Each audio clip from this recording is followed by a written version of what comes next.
அனைவருக்கும் வணக்கம். ஏற்கனவே விட்டு போன புத்தாண்டு பொங்கல் நல்வாழ்த்துக்களோட குடியரசு தின வாழ்த்துக்கள். அடுத்தது வேலண்டைன்ஸ் டே வரைக்கும் இப்போ சொல்லிடுறேன், ஏன்னா அப்பப்போ சந்திக்கிறோம் இல்லையா.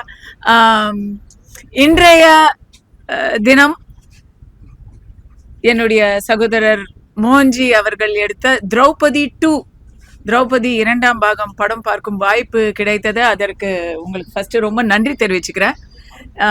ஏன்னா என்னை பொறுத்த வரைக்குங்க, இது ரொம்ப ஃப்ராங்கா நான் சொல்றேன், நான் சினிமாக்காரி, அதே போல நான் ஒரு சினிமா என்டர்டெயின்மெண்ட் ரசிகை. ஒரு படம் பார்க்கறதுனா அந்த படத்துல வந்து என்டர்டெயின்மெண்ட் வேல்யூ, ப்ரொடக்ஷன் வேல்யூ, அந்த மாதிரி விஷயங்கள் தான் நான் ஃபர்ஸ்ட் கவனிப்பேன். இந்த படத்துடைய பின்னணி பாத்தீங்கன்னா ரொம்ப ரொம்ப பிக் கேன்வஸ். ஒரு பாகுபலி போல, ஒரு பொன்னியின் செல்வன் போல ஒரு படத்தை ஐ திங்க் அதுல வந்து 10ல் 1 பங்கு 20ல் 1 பங்கு தான் பட்ஜெட் இருக்குன்னு நினைக்கிறேன். அதுக்கே வந்து ஒரு பிக்கஸ்ட் ஹேட்ஸ் ஆஃப் நான் சொல்றேன். நிஜமா ஆஸ் அ கிரியேட்டர் நீங்க ஜெயிச்சிட்டீங்க, கங்க்ராச்சுலேஷன்ஸ். கண்டிப்பா இது அரசியல்லாம் அப்புறம் பேசிக்கலாம், முதல்ல படத்தை பத்தி சொல்லணும். படம் வந்து பாக்குறதுக்கு லட்டு மாதிரி இருக்கு, ரொம்ப ஹை கிளாஸா இருக்கு. ஃப்ரேம் டு ஃப்ரேம் எனக்கு தெரிஞ்சு இவ்வளவு ஒரு ஹம்பிளான பட்ஜெட்ல இவ்வளோ ஆம்பிஷியஸ் ப்ராஜெக்ட், அதுல ஹிஸ்டாரிக்கல் டீடைல்ஸோட சொல்றதுங்கிறது வந்து சாதாரண விஷயம் இல்லை. Excellent music, excellent camera, excellent direction சொல்லவே தேவையில்லை. Special mention dialogues Padmaja madam, Padma Chandrasekhar. Dialogues வந்து எனக்கு ஒரு இன்ப அதிர்ச்சி. இவங்க இங்க உட்கார்ந்து இருக்கிறாங்க பாருங்க, இவங்க தான் அந்த மாதிரி ஃபயரான டயலாக்ஸ் எல்லாம் எழுதியிருக்கிறாங்க. அப்படிங்கிறது வந்து ரொம்ப பெண்களுக்கு ஒரு பெருமை சேர்க்கக்கூடிய ஒரு விஷயமா இருந்தது. இந்த படமே பாத்தீங்கன்னா படத்தோட டைட்டில்ல இருந்து, முதல் காட்சியில இருந்து கடைசி காட்சி வரைக்கும், கடைசி அந்த டைட்டில் ஆரம்பிக்கிறது முன்னாடி வரைக்கும் அந்த பெண்ணை மையப்படுத்திய ஒரு எல்லாருக்கும் முக்கியத்துவம் இருக்கு. பட் அந்த திரௌபதி அப்படிங்கிற அந்த பெண்ணை மையப்படுத்தி எடுக்கிறதுங்கிறது இட்ஸ் ரியலி ஒரு பெண்ணை ரொம்ப நான் அதை ரசிச்சேன், பாராட்டுறேன். தொடரும்னு போட்டிருக்காங்க. திருப்பி எந்த பெண்ல இருந்து ஆரம்பிக்க போறாங்க மோகன்ஜி அப்படிங்கறத ஆர்வமா பார்த்துட்டு இருப்பேன். நடிகர்களை பொறுத்த வரைக்கும் ஹேட்ஸ் ஆஃப். அந்த பொண்ணு திரௌபதியா நடிச்ச கதாநாயகி ரக்ஷனா வந்து அவங்களுக்கு வந்து சரியான தீனி. அதுக்கு ஏத்த மாதிரி அவங்களும் ரொம்ப நல்லா ஸ்கோர் பண்ணியிருக்காங்க.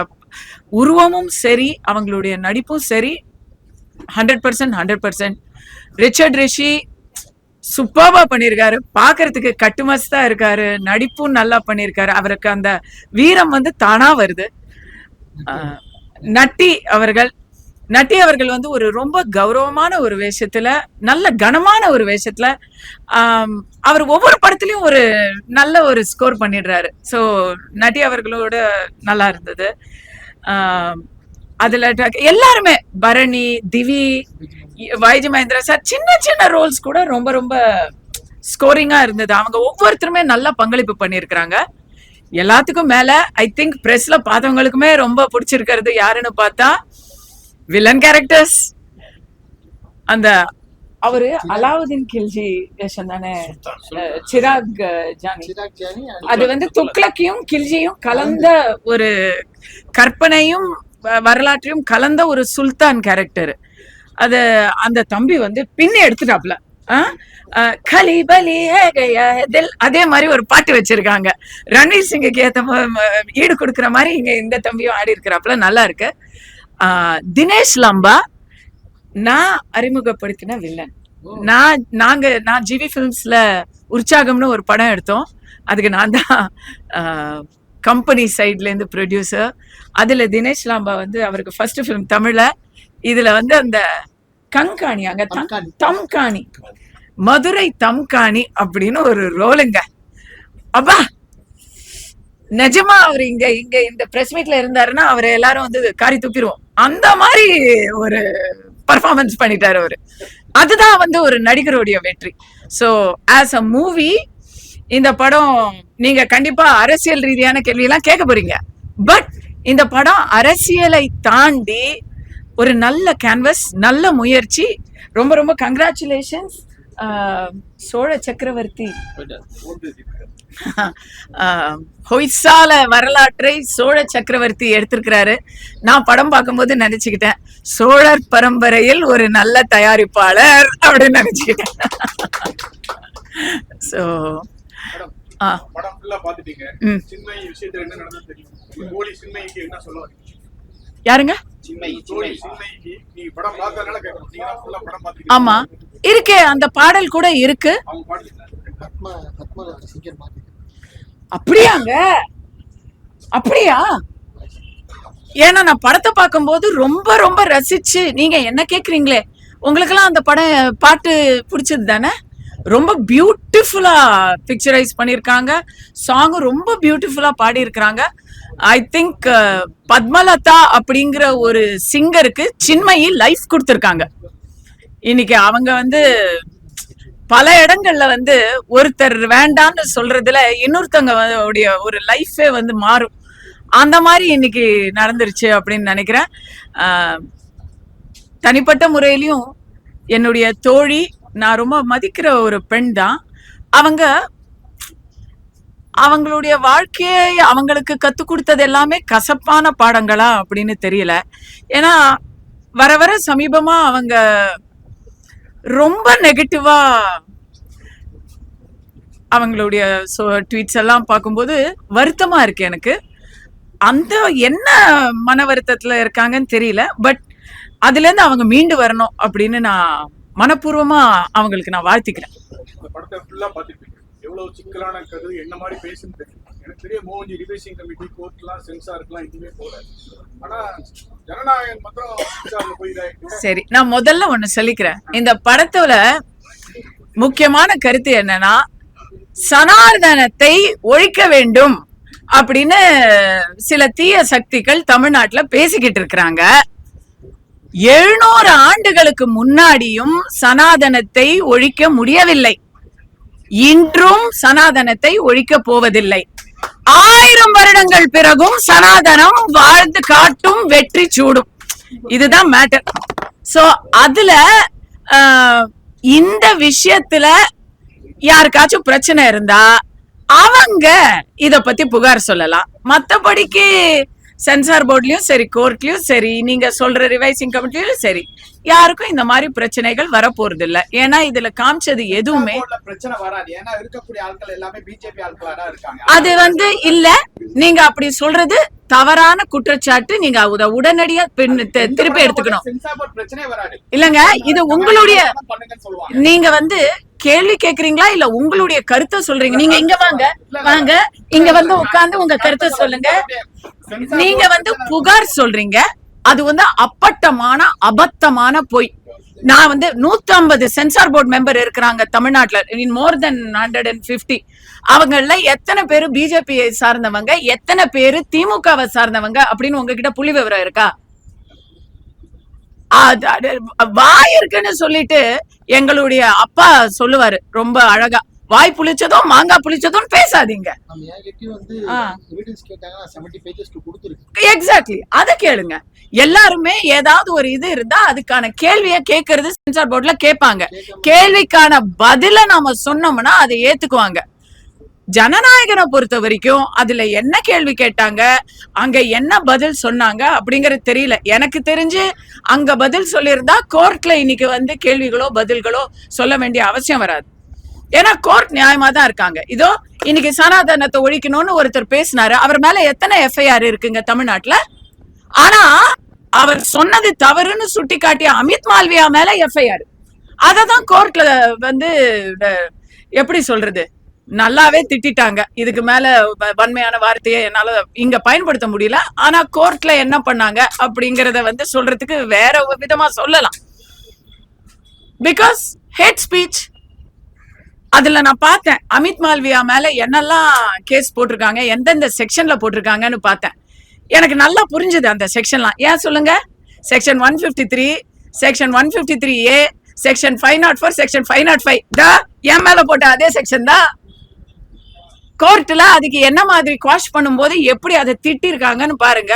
அதை பார்க்கும்போது தானே எனக்கு தோணுது, எந்தெல்லாம் கூட அப்படித்தானே திட்டி அமைச்சிருக்கணும். மேடம், ராஜா சார் சொன்னாரு வில்லன்களை வந்து நீங்க ஆப்கானிஸ்தானியரா துர்க்கியரா பார்க்கணும் அப்படின்னாங்க.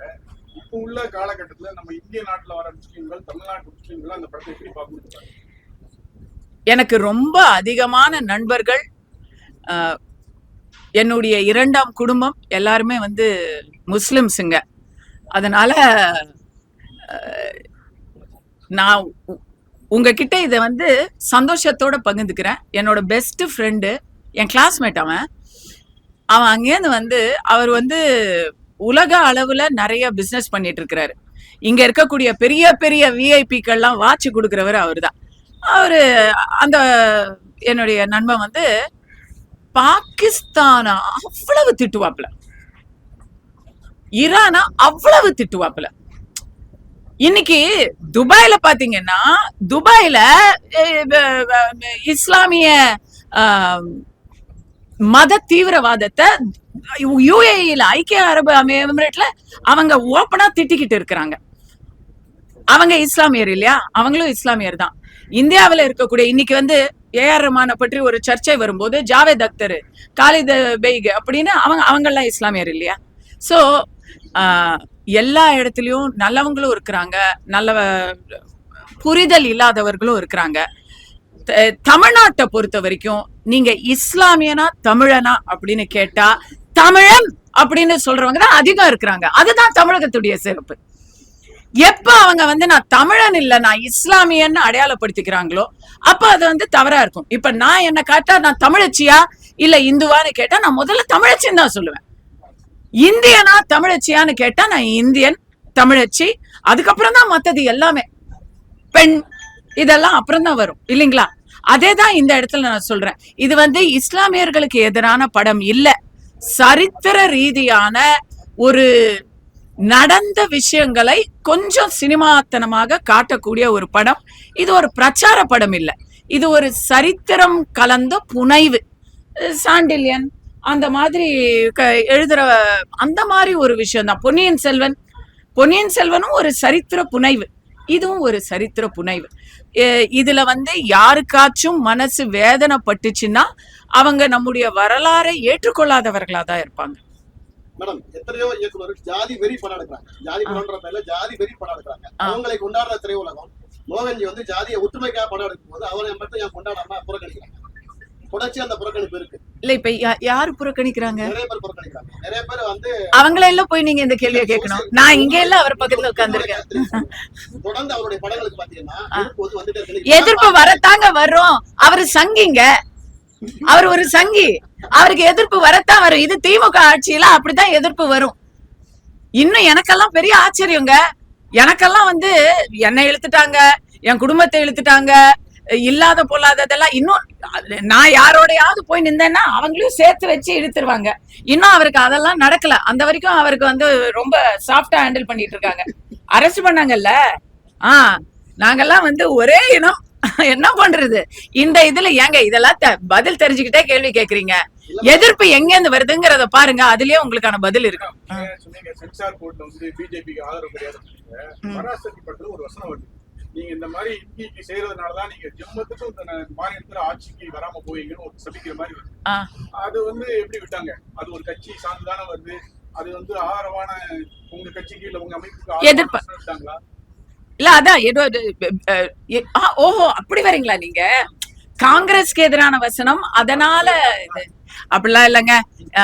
எந்த ஒரு பிரிவினையை பேசக்கூடிய ஒரு பிரச்சாரமா இருந்தாலும், எந்த ஒரு வெறுப்பை விதைக்கக்கூடிய பிரச்சாரமா இருந்தாலும் சென்சார் போர்ட்ல அதுக்கு வந்து கண்டிப்பா கேள்விகள் எழுப்புவாங்க. இன்னொன்னு, 2 பிரிவுகளுக்கு நடுவுல ஏதாவது ரைட்ஸ் கேட்ஸ் வரும், இல்ல பிரச்சனை வரும் அப்படின்னு சொன்னா அதெல்லாம் வந்து யோசிப்பாங்க. ஒரு படம் வர்றதுனால ஒரு பெரிய ரைட் வரக்கூடாதுன்னு நினைப்பாங்க. இதை நான் ஏன் சொல்றேன்னா, நீங்க பராசக்திய சொல்றீங்க, எமர்ஜென்சின்னு ஒரு படம் யார் எடுத்தது? இன்றைய பிஜேபி எம்பி கங்கனா ரனௌட் எடுத்தது. எமர்ஜென்சி படத்துல அத்தனை கட்டு செப்டம்பர் 2024க்கு பிளான் பண்ணவங்க ஜனவரியில தான். இத்தனைக்கும் ப்ரொடியூசர், பெரிய ப்ரொடியூசர் ஜி ஃபிலிம்ஸ், ரொம்ப கஷ்டப்பட்டு பல கட்டுகளோட ரொம்ப காம்ப்ரமைஸ் பண்ணி தான் அந்த படம் வெளியே வந்துச்சு. ஏன்? யாருக்கு அதனால லாபம்? நீங்க சென்சார் போர்டு பாஜகவின் ஒரு கைப்பாவை அப்படிங்கிற அதுதான் பிரச்சாரம். அந்த பிரச்சாரத்தை தான் முதல்ல முறியடிக்கணும். அவங்க யார் சொல்லியும் கேட்கறது இல்லைங்க. அப்படிலாம் அவங்க ஒரு கட்சி சொல்றது ஆளுங்கட்சி சொல்ற பேச்ச கேட்கறதா இருந்தா பல படங்கள் பல இடங்கள்ல வெளியே வந்திருக்காது. சரிங்களா? பராசக்தியில ஏன் ஒரு வசனம் வரணும்? பராசக்தி படமே கூட தான் வர வேணாம். அப்படிலாம் பண்ண முடியுமா? அப்படிலாம் பண்ண முடியாது. ஜனநாயகனுக்கு இத நான் சொல்றேன், ஜனநாயகத்துக்கு புகார் தமிழ்நாட்டுல இருந்து தான் வந்துச்சு, சென்னையில இருந்து தான் வந்துச்சு அப்படிங்கிற விஷயம் வந்துருச்சு வெளியே. அப்புறமா யார் எடுத்தாங்க, யார் புகார் கொடுத்தாங்கன்னு நீங்களே முடிவு பண்ணிக்கோங்க. பராசக்தி சொன்னீங்க, கடைசி வரைக்கும் பிரச்சனை இருந்தது. ஆனா ஒரு 4 நாள் கழிச்சு டெல்லியில வந்து பொங்கல் கொண்டாடுறாங்க. பொங்கல் கொண்டாடுறாங்க. எது? கண்டிப்பா அதுல அரசியல் இருக்கு. அதாவது சினிமா அப்படிங்கறதுல வந்து ரொம்ப தெளிவா இருக்காங்க. அந்த ஒரு வகையில திமுக சார்ந்தவர்களை நம்ம பாராட்டுறோம். அவங்க அரசியல் வேறு சினிமா வேறு அப்படிங்கறதுல தெளிவா இருக்காங்க. சோ சினிமாவுக்கு வந்து எந்தவித ஒரு எந்த இடத்துல இருந்தும் கட்சி ரீதியா அரசு ரீதியா பிரச்சனை வரலன்னா கூட ஏதாவது ஒரு செக்ஷன்ல ஏதாவது வருத்தப்பட்டுருவாங்களோ அப்படின்னு சொல்லி அங்க போய் பொங்கல் வச்சாச்சு. டெல்லியில ஒரு குத்து, சென்னையில ஒரு குத்து, அவ்வளவுதான். தென்னை மரத்திலயும் ஒரு குத்து, பனை மரத்திலயும் ஒரு குத்து, அங்க போய் நாரியல் பேடு மே பேபி குத்து, அவ்வளவுதான். சோ அத வந்து நம்ம தவறலாம் சொல்லல. ஏன்னா சினிமாங்கிறது அரசியலுக்கு அப்பாற்பட்டதுதான். அப்படித்தான் இருக்கணும். கலை அப்படிங்கிறது கலை இணைக்கக்கூடிய ஒரு விஷயம். எத்தனை நாளைக்கு நம்ம மோகன்ஜி ஒரு படம் எடுத்தா அந்த படத்துல வந்து இஸ்லாமியர் கிறித்துவர்கள் எல்லாரும் இந்த படத்திலேயே வந்து வேலை செஞ்சிருக்கிறாங்க. அதெல்லாம் என்ன இருக்கு? நார்த் இந்தியன்ஸ் வேலை செஞ்சிருக்கிறாங்க, மராட்டி பொண்ணு வேலை செஞ்சிருக்கு, எல்லாரும் இருக்கிறாங்க, கேரளா பொண்ணு வேலை செஞ்சிருக்கு. அதுல என்ன இருக்கு? கலையில வந்து அதெல்லாம் கிடையாதுங்க. ஜாதி எல்லாம் கிடையாது. ஒருத்தர் கேட்டாரு ஜாதி வெறி படம் எடுக்கிறாங்கன்னு. படம் நீங்க என்ன வேணா எடுத்துட்டு போங்க. என்னுடைய பிரச்சனை என்னன்னா ஜாதி பார்த்து தான் இப்ப வந்து படத்துல டெக்னீஷியன்ஸே சேர்க்கிறாங்க. அது வந்து தவறான போக்கு.